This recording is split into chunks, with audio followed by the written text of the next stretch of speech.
Let's have a play with the number 100 ScrawlrBox. Hey Scrawlers, I'm Kat and I'm back with another video, and this time we're going to get into some of those tips and tricks as featured in this zine. Let's get into it. Each box comes with a zine, and this features some tips and tricks to use with the supplies included. Some things you may already know, or maybe some things you don't know. We also have a section from our featured artists with a little behind the scenes and some tips and tricks from them too. So let's get into it. And I'll be using the postcards as supplied inside the box, A6 in size and perfectly made for watercolour. And yep, they're real postcards, so you can send them off if you feel like it. First things first, I need to fill up this little water brush. And there we go. I'm going to keep this little black plug safely inside the palette for later.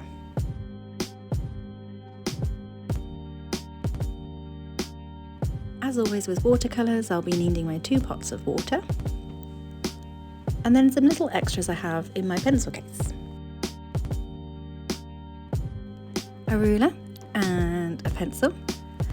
And somewhere in here is a compass. Yeah. Thank you, pencil case.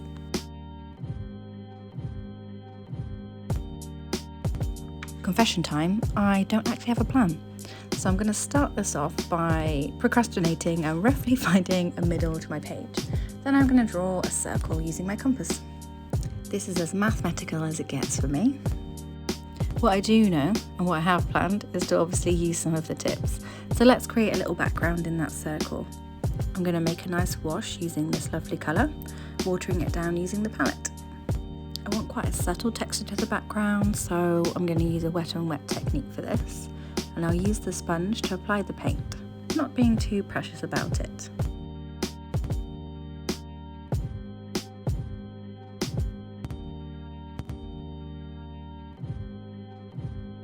Give the sponge a quick clean while that background dries, and I may as well just tidy up the palette a little bit while we're at it.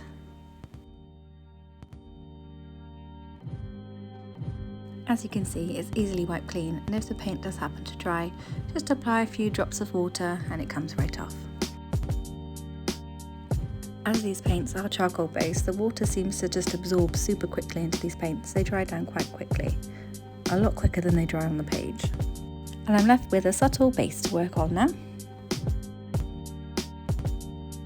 You may or may not noticed, I'm not feeling particularly creative today.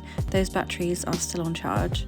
So I'm going to try another tip, and also a tip recommended by you.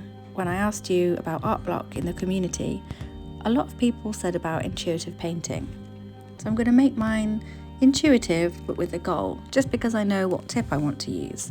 I want to incorporate some granulation, so I'm just gonna do whatever pleases my mind in this moment, which is making blobs.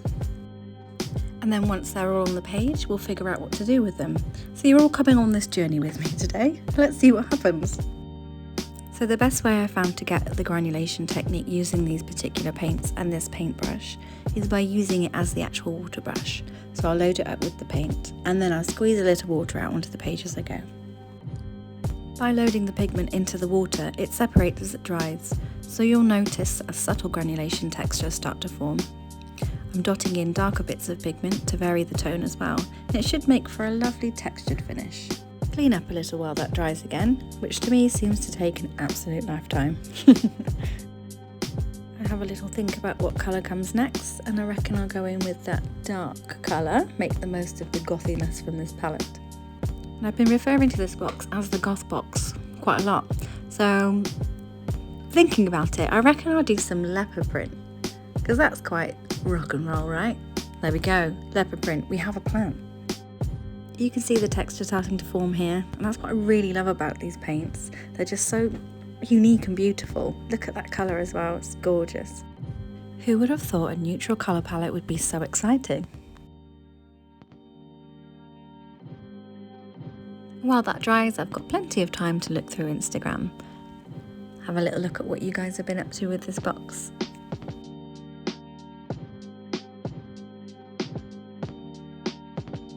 I'll have a little cover.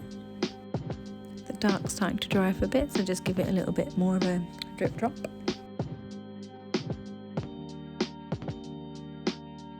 My impatience is showing. Times like this, I'd really wish I had a hand dryer with me.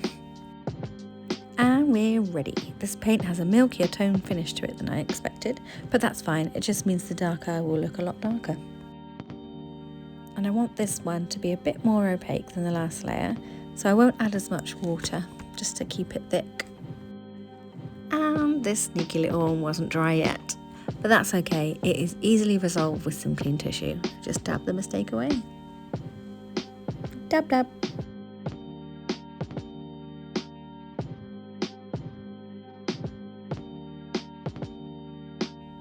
Again, I'm just going through, making the marks without much thought, just remembering what leopard print looks like in my mind and going with that. It's actually quite relaxing. So when going back over the top, I'm consciously not working it in too much, as I don't want to wake up the layer underneath or lose that lovely granulated finish.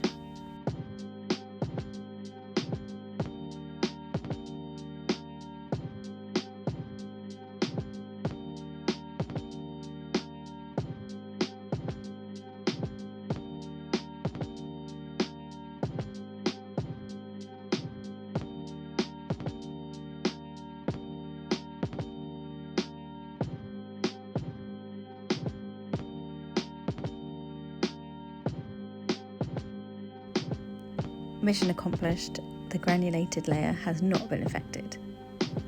Finish a bit more of my cover while that dries. And then I'm going to try and add some gold like our featured artist suggested.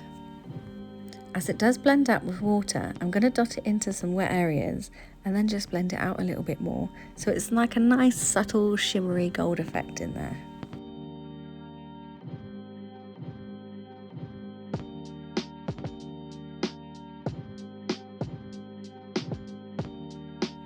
Quick scribble on some scrap paper to avoid ruining the nib. Yeah, nice, just a little bit in there. I want more gold though, so let's get that trusty compass back out, shall we?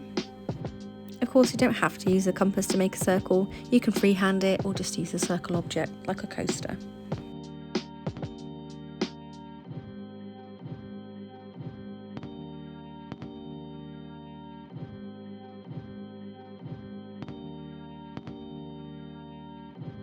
Adding more water because I like it, and my brain told me to. I was looking at the featured artist's work where she's blended out the gold around the edge, and I wanted to create the same sort of effect. Again, not being too precious with how I'm laying this out. If you did want a bit more control over how the gold's going down, you could use the palette, the one in the paint set, which is fine. Scribble on it and then add your water in.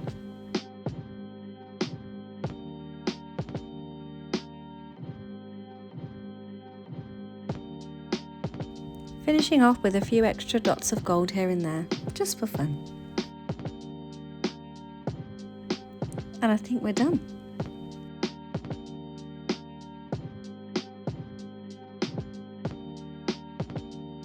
And there we have it. What was your favourite way to use these charcoal paints? Let us know in the comments below. Thank you for watching.